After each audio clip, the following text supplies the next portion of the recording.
Jadi saya tuh Mbak Dia lagi mudik gitu.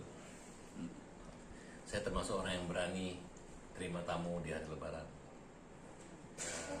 Pembantu cuma tinggal satu. Jadi sudah kami siapkan, dibekukan, kemudian tinggal dipanasin. Oke. Ini rendang. Ini ada apa aja bang? Oh ya rendang. Rendang minimal 3 kilo minimal ini. Ya kan? Karena rendang itu ada khas. Ini gulai. Ini ayam goreng. Semua ayam kampung ini. Ayam kampung yang masih perawan. Jadi rasanya lebih legit.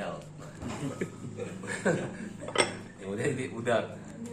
Udang ini dulu acara ibu saya undang dari 3 kilo udang. Gak ada yang makan. Ternyata kakek-kakek nenek-nenek gak suka makan udang.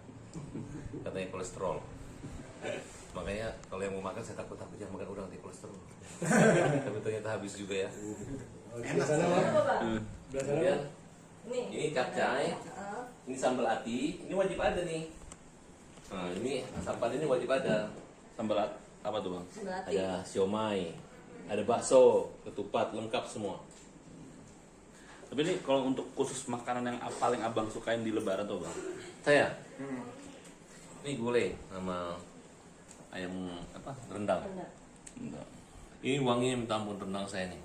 Ini rendang yang paling enak di Jakarta. Oh, makanan khas sendiri bang dari Makassar tahun lalu. Tahun ini kita makanan khas Jakarta, Indonesia. Ayam goreng Mbak Dia.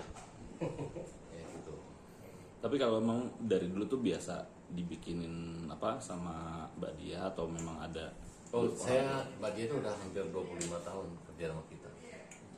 Walaupun semua pembantu, satpam semua memilih ikut Pak Tabas. Jadi saya dulu waktu pisah semua itu, semua pembantu dan satpamnya ikut berhenti. Kemudian setelah saya punya rumah lagi, mereka ikut saya lagi, hanya beberapa tahun saja. Berarti mereka itu kangen dan rindu sama saya.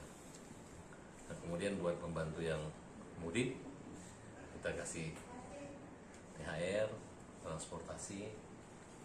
Pokoknya dia yang masak-masak itu dapat beberapa orang dapat memasak itu mereka dapat.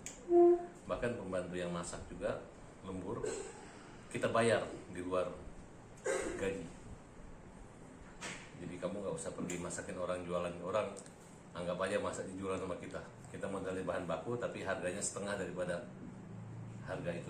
Kalau dia untung dengan modalnya 1 juta, ya kita bagi duanya dapat untuk ongkos berapa kilo.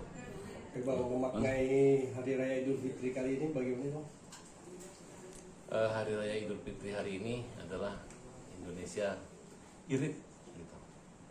Jadi kalau dulu makanan kita berbukit-bukit, sekarang irit, kita tinggal bilang ini karena kebijakan Bapak Presiden untuk mengirit.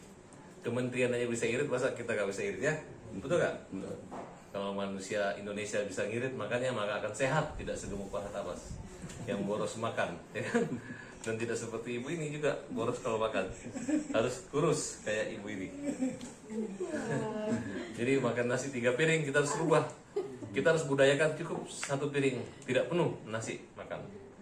Yang penting jangan terlalu banyak memikirkan yang tidak perlu dipikirkan. Orang Indonesia terlalu banyak berpikir gitu. Dia tugasnya di sini, dia mikirin yang lain-lain. Akhirnya energi terkuras. Akhirnya makan banyak, akhirnya mengganggu pangan nasional. Nah, oleh karena itu saya minta pendidik itu diajarin bagaimana makan yang benar, olahraga yang benar. Karena kalau olahraga makanan benar, insya Allah teman saya dulu ada 1 hari makan 1 kali doang. 1 hari 1 kali makan. Jadi makannya jam 10. Air minum dulu dikasih 2 botol. Habis itu dia kasih makan nasi 1 piring. Bisa bertahan sampai besok. Cuman dia mati muda. 24 tahun sebelum sarjana udah meninggal.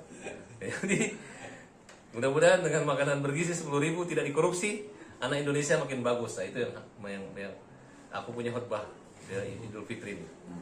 Makanan bergizi tidak perlu mahal, yang penting tidak korupsi. Cukup dengan 10.000, telur ayam aja itu sehatnya sama dengan 1 piring nasi. Kalau mau lebih bergizi lagi, ganti telur puyuh, tambah 1 pisang Ambon, mantap, ya kan? Daripada makan yang banyak tapi tidak Ini Indonesia. Kita harus dukung Pak Prabowo. 10.000 makanan gratis. Cukup sekali makan. Kalau perlu ditaruh suplemen obat-obatan supaya bergizi. Jangan hanya berotot tapi tidak berotak. Oke? Bang, sedikit bang, mungkin kalau untuk ayah sendiri kabarnya jatuh bang. Ayah saya hari ini mudah-mudahan kesini ya. Tadi dia habis sholat mau kesini, tiba-tiba naik kursi rodanya yang bensin, dia terjungkal, akhirnya kepalanya bengkak. Saya mohon doa restu. Hari ini harusnya acara buat ayah saya. Semua makanan yang saya siapkan ini adalah makanan kesukaan ayah saya. Dan saya yakin ayah saya akan kuat di sini dan kami akan merayakan Idul Fitri bersama. Walaupun pagi tadi saya sudah bersama-sama ayah dan Bang, tapi biasanya kalau di hari Idul Fitri ini biasanya kalau ayah tuh nginep juga gak sih bang mungkin sama? oh enggak, dia pagi karena ada kamar khusus kita siapkan kalau dia capek dia istirahat. Kemudian ayah itu sama ibu semua ya kumpul di sini. Karena kalau udah tahu kumpul sini masih semua teman-teman pada kumpul semua. Dan mereka senang, jadi salaman nggak perlu jauh-jauh lagi ke rumah ayah saya, tetap sih. Bagi saya rumah saya adalah rumah ayah saya. Karena kita ini terlahir dari ayah dan ibu kita, ya kan? Jadi sedikit pun, sebanyak apapun punya kita adalah milik ayah kita. Karena kita semua milik Tuhan. Oke? Oke. Thank you bang. Oke.